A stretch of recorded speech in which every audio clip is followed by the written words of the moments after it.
It was a rainy Thursday evening when the janitor, Daniel, finished mopping the school gym floor. The building smelled faintly of polish and old basketballs, the kind of smell that clung to every school in the country. Daniel wasn't just any janitor. He was a single dad raising his 10-year-old son, Luke, after his wife passed away 3 years ago. Life hadn't been kind to him, but he had learned to keep moving, one broom sweep at a time. Daniel worked 2 jobs, cleaning the local high school during the day and delivering groceries at night, just to keep food on the table. His son was his world. Every dollar he saved went toward Luke's dream of becoming a doctor someday. Daniel never complained, he just worked harder, even when his back ached or his hands grew calloused. But that night, as he stacked chairs in the corner, he noticed a little girl sitting alone at the edge of the gym floor. She had long brown hair neatly tied back, and a soft pink dress that seemed slightly too fancy for the empty gym. Her wheelchair sparkled with silver rims, but her eyes looked heavy, almost tired of the world. Daniel walked closer and offered a gentle smile. "Hey kiddo, you waiting for someone?" The girl nodded slightly. "My mom. She said she'd come, but she's always late. Everyone already left." Daniel crouched down to her level. "That must be hard." The girl shrugged, staring at her hands. "No one really wants to play with me anyway. The kids think I'm different." There was a silence between them, filled only by the sound of the rain outside. Daniel's heart ached. He knew that loneliness too well, the kind where you sit quietly and hope anyone will notice you. He thought of his son Luke, who often asked why other kids had moms to cheer for them at games while he didn't. Daniel glanced at the speaker on the stage.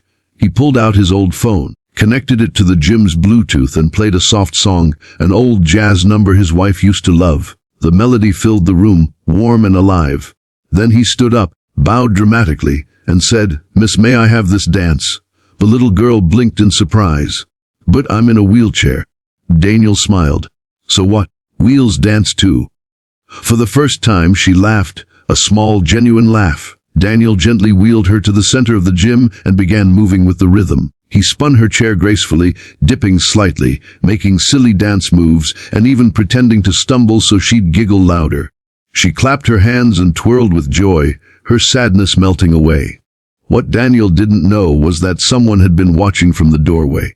A tall woman stood there, her eyes glistening. She was elegantly dressed, her coat soaked from the rain. This was Sophia Reed, one of the wealthiest women in the city, a billionaire CEO who built her empire from the ground up. But despite her fortune, she carried a deep wound guilt. And she was the girl's mother. And she had been too busy, too distracted with board meetings and investors, to notice her daughter's quiet heartbreak. She watched as her daughter, usually shy and withdrawn, lit up with laughter while dancing with a janitor she had never met. It struck Sophia harder than any business loss ever could. The next day, Sophia returned to the school. She asked the principal about the janitor, learning his story in pieces, widowed, struggling, working tirelessly for his son. The principal admitted, "He's one of the most hard-working men I've ever met, but life hasn't given him much." Sophia requested a meeting. Daniel was nervous when the principal called him into the office. He thought maybe he had done something wrong, maybe someone complained about him staying too long in the gym. But when he walked in and saw Sophia, the mother of the girl, his chest tightened. I didn't mean to overstep," Daniel stammered. "She just looked sad, and I thought maybe I could cheer her up." Sophia raised a hand gently. "No, don't apologize. You gave my daughter something I haven't been able to give her in a long time, joy." Her voice broke slightly. "I watched you dance with her. You reminded me what truly matters." Daniel didn't know what to say. He wasn't used to praise, let alone from someone as important looking as her. Over the next weeks, Sophia invited Daniel and his son Luke to join her and her daughter, Emily, for outings, small things like picnics in the park, bowling, or even just watching movies at her mansion. At first, Daniel was reluctant. He felt out of place among her wealth. But Emily and Luke bonded quickly, and Sophia saw in Daniel a man of humility and integrity, qualities money could never buy. Still, challenges weren't far. Daniel worried people would think he was after Sophia's money. Rumors began circulating among school staff that the janitor was chasing a billionaire. Sophia's business partners questioned her judgment, warning that her reputation could suffer, and even Luke, protective of his father, asked, "Dayden, do you really think someone like her could ever be part of our life?" Meanwhile, Sophia struggled with guilt as a mother. She wondered if her daughter could ever forgive her for years of neglect. She questioned whether she even deserved happiness with someone like Daniel, who seemed so pure-hearted compared to her world of ruthless deals. The turning point came during a charity gala. Sophia had to attend, and for the first time, she asked Daniel and the kids to come along. Emily was nervous, afraid the guests would judge her disability, while Daniel felt out of place in his second-hand suit. When they arrived, whispers filled the room. Some guests sneered at the janitor escorting the billionaire. Others looked pityingly at Emily. The atmosphere grew tense until Daniel stepped forward. Holding Emily's hand, he announced with a warm smile, "Everyone, I'd like to introduce the most graceful dancer I've ever met." Then, without hesitation, he wheeled her to the center of the floor as music began. Just like in the gym that rainy night, he danced with her, spinning her wheelchair with elegance.